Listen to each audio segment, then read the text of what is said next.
साथियों, आप देख रहे हैं यूपी समाचार। यहाँ पर आपको 20 मिनट में यूपी की 50 बड़ी खबरें मिलेगी, तो वीडियो को पूरा जरूर देखें। आज की पहली खबर, अपर्णा यादव से तलाक लेंगे पति प्रतीक यादव। उत्तर प्रदेश की राजनीति के सबसे रसूखदार परिवार कहा जाने वाला मुलायम सिंह यादव के परिवार में हलचल मची हुई है। मुलायम सिंह यादव की छोटी बहू और भाजपा नेता अपर्णा यादव के वैवाहिक जीवन में दरार आ गई है। अपर्णा और उनके पति प्रतीक यादव के बीच रिश्ते अब तलाक की दहलीज तक पहुंच चुके हैं। प्रतीक यादव ने अपर्णा पर परिवार तोड़ने समेत कई आरोप लगाते हुए अलग होने का ऐलान कर दिया है। सोमवार की सुबह प्रतीक ने अपर्णा यादव से जल्द ही तलाक लेने की घोषणा भी इंस्टाग्राम पर कर दी।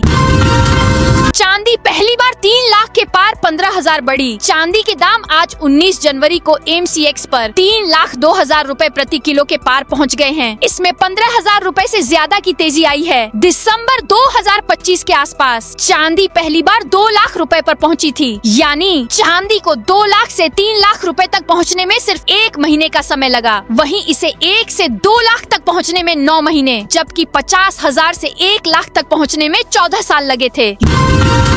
यूपी के 68,000 स्कूलों में फ्री एडमिशन का मौका। RTE के तहत गरीब बच्चों के प्रवेश लिए आवेदन की प्रक्रिया 2 फरवरी से शुरू होगी। इस सत्र में प्रदेश के कुल 68,000 स्कूलों को RTE पोर्टल में मैप किया गया है। इससे पहले नए सत्र के लिए 1 दिसंबर से ही आवेदन शुरू हो गए थे। इसके लिए सोमवार को पूरा शेड्यूल जारी कर दिया गया है। राज्य परियोजना कार्यालय की ओर से सभी जिलाधिकारी और बेसिक शिक्षक अधिकारियों को आदेश जारी किया गया है।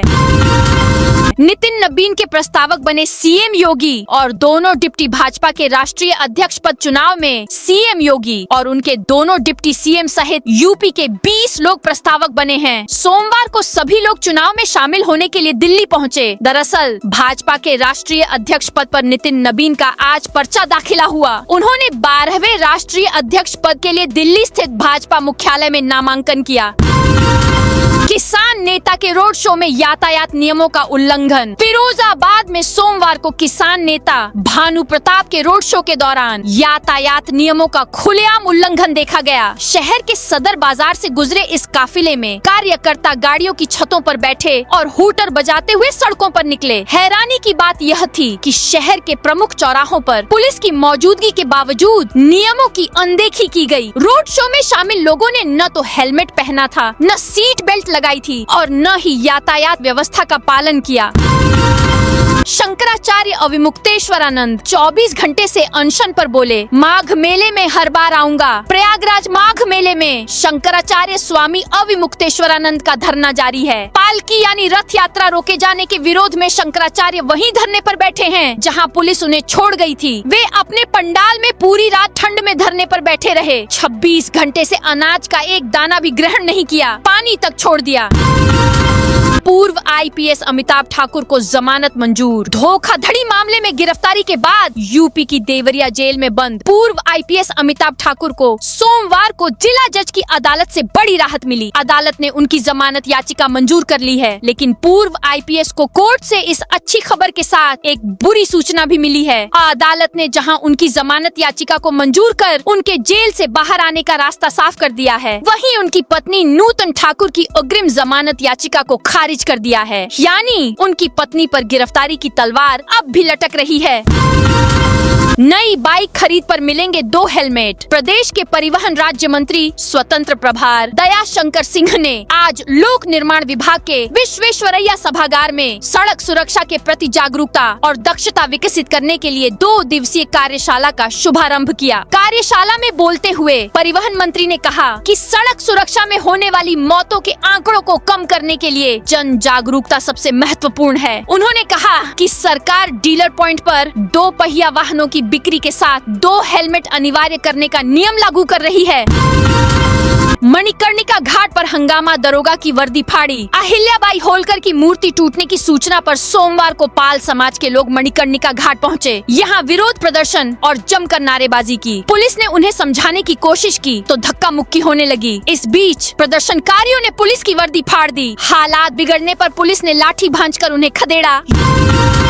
यूपी में पलटा मौसम, अलीगढ़ लखीमपुर में ओले गिरे। यूपी में अचानक मौसम पलट गया है। लखनऊ, बाराबंकी, हाथरस समेत 5 शहरों में सोमवार तड़के बारिश हुई। अलीगढ़ और लखीमपुर में देर रात ओले गिरे। तेज हवा के साथ बूंदाबांदी भी हुई। अचानक छोटे छोटे पत्थर जैसे ओले गिरने से अफरा तफरी मच गई। लोग ओलों को कटोरों में भरते दिखाई दिए। अचानक मौसम में आए बदलाव से किसानों की मुसीबत बढ़ गई है। बारिश के साथ तेज हवाओं की वजह से फसलों पर स्कंट मंडराने लगा है।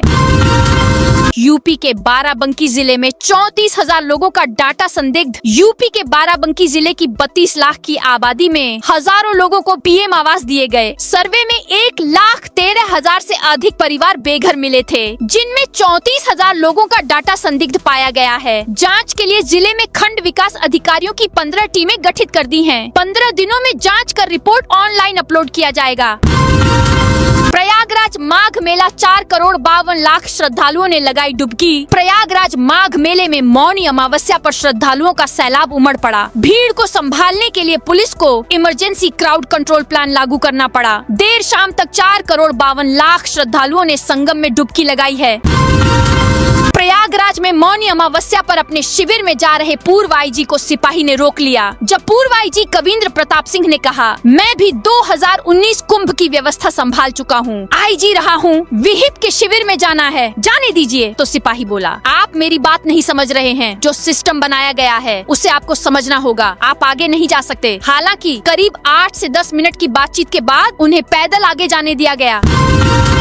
500 ट्रेनी पुलिस कर्मियों ने तंबाकू मुक्त रहने की शपथ ली। मऊ जनपद में राष्ट्रीय तंबाकू नियंत्रण कार्यक्रम के तहत एक जागरूकता कार्यक्रम आयोजित किया गया। पुलिस लाइन परिसर में आयोजित इस कार्यक्रम में लगभग 500 ट्रेनी पुलिस कर्मियों ने तंबाकू का सेवन न करने और दूसरों को भी इसके प्रति जागरूक करने की शपथ ली। दोस्तों, आपके भी घर में आपकी माँ, बहन, बेटी को बर्तन धोते समय दिक्कत आती है, तो उनके लिए एक बर्तन धोने के लिए एक ग्लव्स बता रही हूँ, जिसे आप 128 रुपए में ऑर्डर कर सकते हो। अभी ठंड में ये बहुत ही काम की चीज है। मैंने खुद ने इसे यूज किया है। इतने रुपए तो आप दिन में कुछ खाने में ही खर्च कर देते हो। इस काम की चीज को जरूर ऑर्डर करें। आप इसे अभी ऑर्डर करें। अभी इस पे बहुत बड़ी छूट मिल रही है। ये 500 रुपए में मिलने वाले ग्लव्स 128 में मिल रहे हैं। आप 2 जोड़ी ऑर्डर करेंगे तब यह ऑर्डर आएगा, तो आप 2 जोड़ी सिलेक्ट करें। नीचे जो ग्लव्स के फोटो पे क्लिक कर ऑर्डर करें। बाद में रेट बढ़ेगी। लखनऊ में 6 फरवरी से शुरू होगी अग्निवीर भर्ती। 20 फरवरी तक रैली चलेगी। लखनऊ छावनी स्थित आर्मी मेडिकल कॉर्प्स के AMC स्टेडियम में 6 फरवरी से अग्निवीर भर्ती रैली का आयोजन किया जाएगा। यह भर्ती रैली 20 फरवरी तक चलेगी। इसमें उत्तर प्रदेश के 13 जिलों से लगभग 13,000 चयनित अभ्यर्थी भाग लेंगे। ये सभी अभ्यर्थी पिछले वर्ष जुलाई माह में आयोजित लिखित परीक्षा में सफल रहे हैं।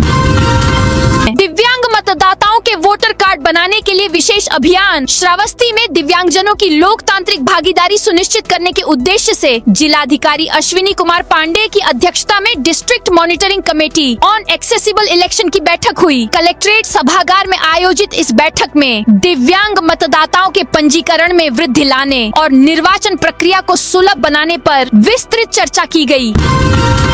मोबाइल टावर से बैटरी चोरी करने वाले 4 गिरफ्तार। शाहजहांपुर पुलिस ने मोबाइल टावर से बैटरी चोरी करने वाले एक गिरोह के 4 सदस्यों को गिरफ्तार किया है। पुलिस ने उनके पास से 18 बैटरी बरामद की है, जिनकी कीमत करीब 11 लाख रुपए बताई जा रही है। इन चोरियों से मोबाइल नेटवर्क में भी बाधा आ रही थी। पुलिस ने आरोपियों पर राष्ट्रीय सुरक्षा कानून रासुका और गैंगस्टर एक्ट के तहत कार्रवाई करने की बात कही है। झांसी से लखनऊ के बीच ट्रेनों का संचालन प्रभावित। झांसी से लखनऊ जाने वाली ट्रेनें लखनऊ रेलवे स्टेशन पर ट्रैफिक एवं पावर ब्लॉक के चलते प्रभावित रहेंगी। रेल प्रशासन ने कई ट्रेनों के टर्मिनल स्टेशन में परिवर्तन और कुछ गाड़ियों के आंशिक निरस्तीकरण व ओरिजिनेशन का निर्णय लिया है। यह व्यवस्था अलग अलग तिथियों में लागू रहेगी। कुलदीप सिंह सेंगर के जेल में ही बीतेंगे दिन। पूर्व विधायक कुलदीप सिंह सेंगर को दिल्ली हाई कोर्ट से बड़ा झटका लगा है। पूर्व विधायक की ओर से सजा निलंबन, सस्पेंशन ऑफ सेंटेंस के लिए दायर की गई याचिका को हाई कोर्ट ने खारिज कर दिया है। क्रिकेटर रिंकू सिंह ने भगवान का AI वीडियो शेयर किया। क्रिकेटर रिंकू सिंह फेसबुक पर भगवान का AI वीडियो शेयर कर नए विवाद में घिर गए हैं। अलीगढ़ में करनी सेना ने रिंकू के खिलाफ थाने में शिकायत दर्ज कराई है। दरअसल रिंकू सिंह ने अपने फेसबुक अकाउंट से एक ऐसा वीडियो शेयर किया था। इसमें भगवान को AI अवतार में दिखाया गया था। अटल आवासीय विद्यालय प्रवेश परीक्षा को लेकर बैठक। कानपुर नगर के अटल आवासीय विद्यालय में शैक्षणिक सत्र 2026 से 27 के लिए कक्षा 6 और 9 की प्रवेश परीक्षा 22 फरवरी को आयोजित की जाएगी। इसके लिए आवेदन की अंतिम तिथि 31 जनवरी निर्धारित की गई है। सोमवार को जिला स्तरीय परीक्षा संचालन समिति की बैठक में परीक्षा के सफल आयोजन पर चर्चा हुई। सुप्रीम कोर्ट के आदेश पर फिर बयान दर्ज कराने लखनऊ पहुंची गायिका नेहा सिंह राठौर। गायिका नेहा सिंह राठौर के खिलाफ पहलगाम आतंकी हमले को लेकर सोशल मीडिया पर किए गए भड़काऊ पोस्ट मामले में हजरतगंज कोतवाली में विभिन्न धाराओं में मुकदमा दर्ज है। सुप्रीम कोर्ट के आदेश पर सोमवार सुबह करीब 11 बजे नेहा पति के साथ अपना बयान दर्ज कराने के लिए हजरतगंज कोतवाली पहुंची। फर्जी IPS ने कपड़ा व्यापारी को धमकाया। यूपी के गोरखपुर में खुद को IPS अधिकारी बताकर कपड़ा व्यापारी से 2 लाख रुपए की रंगदारी मांगने का सनसनीखेज मामला सामने आया है। पीड़ित की तहरीर पर पुलिस ने आरोपी के खिलाफ प्राथमिकी दर्ज कर उसे गिरफ्तार कर जेल भेज दिया है। बताया जा रहा है कि आरोपी ने एक डॉक्टर से भी रंगदारी और मुफ्त दवा की मांग की थी। हालांकि डॉक्टर ने इस मामले में आरोपित के खिलाफ अभी तक तहरीर नहीं दी है। अफसरों का कहना है कि उस मामले में भी तहरीर पर केस दर्ज किया जाएगा। कौशाम्बी में 23 जनवरी को होगा मॉक ड्रिल का आयोजन। कौशाम्बी में नेताजी सुभाष चंद्र बोस की जयंती के अवसर पर 23 जनवरी को होने वाले ब्लैकआउट और मॉक ड्रिल की तैयारियों को लेकर सोमवार को एक बैठक आयोजित की गई। यह बैठक अपर जिलाधिकारी शालिनी प्रभाकर की अध्यक्षता में NIC सभागार में संपन्न हुई।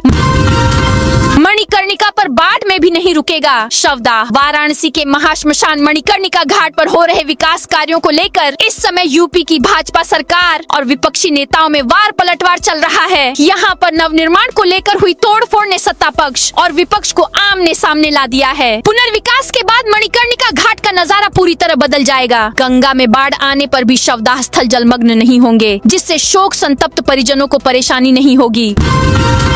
राहुल गांधी को अल्टीमेटम हाजिर हों या कार्रवाई करेंगे। सुल्तानपुर MP/MLA कोर्ट ने राहुल गांधी को अब 20 फरवरी को हाजिर होने का आदेश दिया है। पिछली सुनवाई में कोर्ट ने उनको मौजूद रहने को कहा था, लेकिन नेता प्रतिपक्ष के अधिवक्ता काशी शुक्ला ने कोर्ट को बताया कि केरल में होने की वजह से राहुल स्वयं उपस्थित नहीं हो सके। कोर्ट ने उन्हें चेतावनी देते हुए कहा कि यह उनके लिए अंतिम मौका है, इसके बाद कार्रवाई की जाएगी। दरअसल कोर्ट में राहुल गांधी का इस केस में बयान दर्ज कराया जाना है।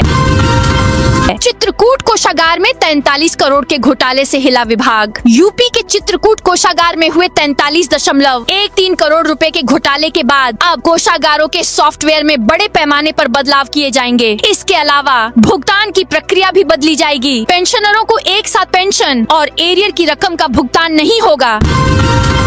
आतंकी कनेक्शन में यूपी पहुंची जम्मू कश्मीर पुलिस और ATS। आतंकी कनेक्शन और देश विरोधी गतिविधियों के मुकदमे में ATS, IB और जम्मू कश्मीर पुलिस ने रविवार रात मेरठ में दबिश दी। टीम कोतवाली क्षेत्र पहुंची और 2 किशोरों को हिरासत में लिया। पुलिस अधिकारियों की माने तो एक सोशल मीडिया ग्रुप में भड़काऊ पोस्ट डालने में इन किशोरों से पूछताछ की जा रही है। किशोरों के मोबाइल फोन को भी कब्जे में लिया है। 4 महिला फुटबॉल खिलाड़ियों का राष्ट्रीय प्रतियोगिता में चयन। देवरिया की 4 महिला फुटबॉल खिलाड़ियों का 69वीं राष्ट्रीय विद्यालय फुटबॉल अंडर 19 प्रतियोगिता के लिए चयन हुआ है। यह प्रतियोगिता 23 जनवरी से मणिपुर में आयोजित की जाएगी। ये खिलाड़ी जिले और प्रदेश का प्रतिनिधित्व करेंगी।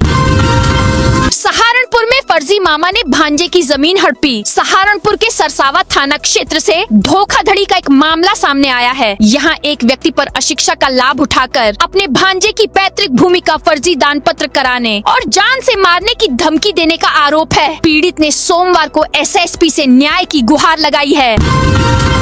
राहुल गांधी का 2 दिवसीय रायबरेली दौरा। आज से किसानों मजदूरों के साथ गांव में लगाएंगे चौपाल। लोकसभा में नेता प्रतिपक्ष और राय रायबरेली के सांसद राहुल गांधी सोमवार से अपने संसदीय क्षेत्र में 2 दिवसीय दौरे पर पहुंच रहे हैं। चुनाव जीतने के बाद यह उनका ऐसा पहला दौरा है जिसमें वे गांव-गांव जाकर जनता के बीच बैठकर उनकी समस्याएं सुनेंगे। खास तौर पर किसानों और मनरेगा मजदूरों के साथ चौपाल लगाकर सीधा संवाद करेंगे। यह दौरा इसीलिए भी अहम है क्योंकि पंचायत चुनाव नजदीक है और मनरेगा योजना पर केंद्र की नई नीति को लेकर कांग्रेस जोर शोर से विरोध कर रही है। मेडिकल कॉलेज परिसर से हटी अवैध मजारें। बहराइच के महाराजा सुहेलदेव मेडिकल कॉलेज परिसर में बनी 10 अवैध मजारों को सोमवार को जिला प्रशासन ने बुलडोजर चलाकर ध्वस्त कर दिया। यह कार्रवाई 24 साल पुराने एक मामले में की गई है। इन मजारों को तत्कालीन नगर मजिस्ट्रेट ने 2002 में अवैध घोषित किया था। इसके बाद मजारों का संचालन करने वाले पक्ष ने कमिश्नर के समक्ष अपील दायर की थी। 7 साल पहले 2019 में कमिश्नर ने भी तत्कालीन नगर मजिस्ट्रेट के आदेश को सही ठहराया था, जिसके बाद यह कार्रवाई की गई। यूपी की इस नगर पालिका को लोहिया नगर के नाम से जाना जाएगा। यूपी के अंबेडकर नगर में अकबरपुर नगर पालिका बोर्ड की बैठक में कई अहम निर्णय लिए गए हैं। नगर के प्रमुख चौराहों का नाम अब पंडित अटल बिहारी वाजपेयी व पंडित दीनदयाल उपाध्याय के नाम पर होगा। इसके साथ ही अकबरपुर नगर लोहिया नगर के नाम से जाना जाएगा। अकबरपुर नगर पालिका के सभी 25 वार्डों में मिल्क पार्लर खोलने का भी प्रस्ताव पारित हुआ है। सेना की फॉलोअर्स भर्ती में बड़ी सेंधमारी। मेरठ आर्मी क्षेत्र में चल रही फॉलोअर्स की भर्ती में सेंधमारी का प्रयास किया गया। गिरोह ने कुछ अभ्यर्थियों से मोटी रकम वसूल फर्जी एडमिट कार्ड थमा दिए। आर्मी अधिकारियों ने छानबीन में युवकों को पकड़ा और पुलिस को सूचना दी। 3 आरोपियों की गिरफ्तारी की है। 8 फरार हैं। सदर बाजार पुलिस ने कुल 19 लोगों को हिरासत में लिया है और पूछताछ की जा रही है। कुछ पीड़ित हैं जिनकी तहरीर पर 3 मुकदमे दर्ज कराए गए हैं। मिर्जापुर के अडानी पावर प्लांट से मिलेगी सस्ती बिजली। मिर्जापुर के सदर तहसील क्षेत्र के ददरी खुर्द में निर्माणाधीन अडानी पावर प्लांट उत्तर प्रदेश को सस्ती बिजली उपलब्ध कराएगा। 1600 मेगावाट क्षमता का यह कोयला आधारित अल्ट्रा सुपर क्रिटिकल तकनीक से निर्मित किया जा रहा है। नियामक आयोग द्वारा पावर सप्लाई एग्रीमेंट को मंजूरी मिलने के बाद इस प्लांट से प्रदेश को अगले 25 वर्षों तक बिजली मिलने का रास्ता साफ हो गया है। धीरेन्द्र शास्त्री बोले, चप्पल खरीदने की औकात नहीं थी। बांदा में हनुमंत कथा के चौथे दिन पंडित धीरेन्द्र शास्त्री ने कहा, मेरी 20 रुपए की चप्पल खरीदने की औकात नहीं थी। मेरे पिताजी के पास टूटी साइकिल थी। माँ फटी साड़ी धागे से सिलकर पहनती थी। हम लोग 3-3 दिन भूखे रहते थे। ये है मेरी औकात। उसके बाद बजरंग बली की कृपा हुई, दरबार लगने लगे। होमगार्ड भर्ती में ठगी से बचे। महाराजगंज जनपद में होमगार्ड स्वयं सेवक भर्ती 2025 से 26 को लेकर जिला कमांडेंट ने महत्वपूर्ण निर्देश जारी किए हैं। उन्होंने स्पष्ट किया है कि भर्ती के नाम पर किसी भी प्रकार की धनराशि की मांग करना पूर्णतः अवैध, धोखाधड़ी और दंडनीय अपराध है। जिला कमांडेंट सतीश कुमार सिंह ने बताया कि भर्ती प्रक्रिया पूरी तरह से पारदर्शी, निष्पक्ष और मेरिट आधारित होगी। यह प्रक्रिया उत्तर प्रदेश सरकार के नियमों और दिशा निर्देशों के अनुसार संपन्न की जाएगी। गोरखपुर यूनिवर्सिटी का सस्पेंड क्लर्क बना फर्जी आईपीएस। 2 दिन में 2 लाख नहीं दिए तो हत्या का केस दर्ज कर एनकाउंटर कर दूंगा। ये कहकर कपड़ा कारोबारी से रंगदारी मांगने वाले फर्जी आईपीएस को गोरखपुर पुलिस ने गिरफ्तार कर लिया है। पुलिस जांच में सामने आया कि आरोपी गोरखपुर यूनिवर्सिटी के एक विभाग में क्लर्क पद पर तैनात है। वर्तमान में वह निलंबित चल रहा है। पुलिस ने उसके पास से वर्दी बरामद की है। वह सोशल मीडिया पर वर्दी वाली फोटो डालकर भौकाल बनाता था। राम जन्मभूमि परिसर में सचिवालय का निर्माण शुरू। श्री राम जन्मभूमि परिसर में एकीकृत सचिवालय का निर्माण कार्य शुरू कर दिया गया है। यह भवन श्री राम मंदिर निर्माण परियोजना का हिस्सा नहीं है, बल्कि परिसर से जुड़ी अलग अलग व्यवस्थाओं और परियोजनाओं के संचालन व निगरानी को एक ही छत के नीचे लाने के उद्देश्य से बनाया जा रहा है। इसी वजह से इसकी अलग से कोई औपचारिक घोषणा नहीं की गई। बलिया में बेसिक बाल क्रीड़ा प्रतियोगिता 21 से 23 जनवरी तक चलेगी। बलिया में बेसिक शिक्षा परिषद की जनपदीय बेसिक बाल क्रीड़ा प्रतियोगिता 21 से 23 जनवरी तक आयोजित होगी। यह प्रतियोगिता वीर लोरिक स्पोर्ट्स स्टेडियम में होगी। जनपदीय प्रतियोगिता का उद्घाटन 22 जनवरी को सुबह 9 बजे किया जाएगा। सांस्कृतिक कार्यक्रमों की शुरुआत 21 जनवरी की शाम 4 बजे से ही हो जाएगी। हमीरपुर में अफान मौलाना खान की संपत्ति पर प्रशासन की सख्ती। हमीरपुर के सुमेरपुर कस्बे में चर्चित आपत्तिजनक वीडियो वायरल मामले के मुख्य आरोपी अफान और उनके पिता एन उद्दीन उर्फ मौलाना खान के जेल जाने के बाद प्रशासन ने कार्रवाई तेज कर दी है। लॉज और आरा मशीन को सील करने के बाद अब कमलेश तिराहे स्थित आलीशान बंगले की नापजोख शुरू कर दी गई है। इस कार्रवाई से कथित लकड़ी माफिया मौलाना खान के परिवार में हड़कंप मच गया है। गाजीपुर में 23 जनवरी को ब्लैकआउट मॉक ड्रिल। गाजीपुर में 23 जनवरी 2026 को नेताजी सुभाष चंद्र बोस की जयंती और उत्तर प्रदेश दिवस के अवसर पर एक ब्लैकआउट मॉक ड्रिल का आयोजन किया जाएगा। इसकी तैयारियों को लेकर सोमवार शाम गाजीपुर कलेक्ट्रेट सभागार में एक महत्वपूर्ण बैठक संपन्न हुई। बैठक की अध्यक्षता अपर जिलाधिकारी ने की। आनंदा डेयरी में करोड़ों के लेन देन के सबूत मिटाने का आरोप। बुलंदशहर के सियाना स्थित आनंदा डेयरी में हजारों करोड़ रुपए के संदिग्ध लेन देन से जुड़े सबूत नष्ट किए जाने का मामला सामने आया है। इसे गंभीर कर चोरी का प्रकरण मानते हुए आयकर विभाग दिल्ली की टीम ने व्यापक जांच शुरू कर दी है। आशंका जताई जा रही है कि लेन देन से संबंधित महत्वपूर्ण डिजिटल और कागजी रिकॉर्ड जानबूझकर नष्ट किए गए हैं। जालौन में सड़क दुर्घटनाओं पर रोक लगाने के लिए बैठक। जालौन गरौठा भोगनीपुर के सांसद नारायण दास अहिरवार की अध्यक्षता में विकास भवन स्थित रानी लक्ष्मीबाई सभागार में संसद सदस्य सड़क सुरक्षा समिति की बैठक आयोजित की गई। बैठक में जनपद की सड़क सुरक्षा व्यवस्था की विस्तृत समीक्षा की गई और सड़क दुर्घटनाओं की रोकथाम के लिए ठोस एवं प्रभावी कदम उठाने पर गहन विचार विमर्श हुआ। नहर में बहाया एसिड वाला पानी, नगर निगम ने लगाया जुर्माना। आगरा में बढ़ते प्रदूषण और गंदगी पर अंकुश लगाने के लिए नगर निगम ने सख्त रुख अपनाना शुरू कर दिया है। उरखरा क्षेत्र में पेठा फैक्ट्रियों द्वारा नहर में गंदगी और एसिड युक्त पानी बहाने का मामला सामने आने पर नगर निगम की टीम ने मौके पर ही कार्रवाई करते हुए संबंधित फैक्ट्री संचालकों से 25,000 रुपए का जुर्माना वसूला। उरई में अतिक्रमण पर चला बुलडोजर। जिलाधिकारी राजेश कुमार पांडेय के निर्देश पर शुक्रवार को उरई के राठ रोड पर सघन अतिक्रमण हटाओ अभियान चलाया गया। नगर मजिस्ट्रेट राजेश कुमार वर्मा के नेतृत्व में नगर पालिका परिषद, लोक निर्माण विभाग और पुलिस की संयुक्त टीम ने सड़क किनारे से अवैध कब्जे हटाकर मार्ग को अतिक्रमण मुक्त कराया। तो दोस्तों, यह थी आज उत्तर प्रदेश के सभी जिलों की दिन भर की ताजा और बड़ी खबरें।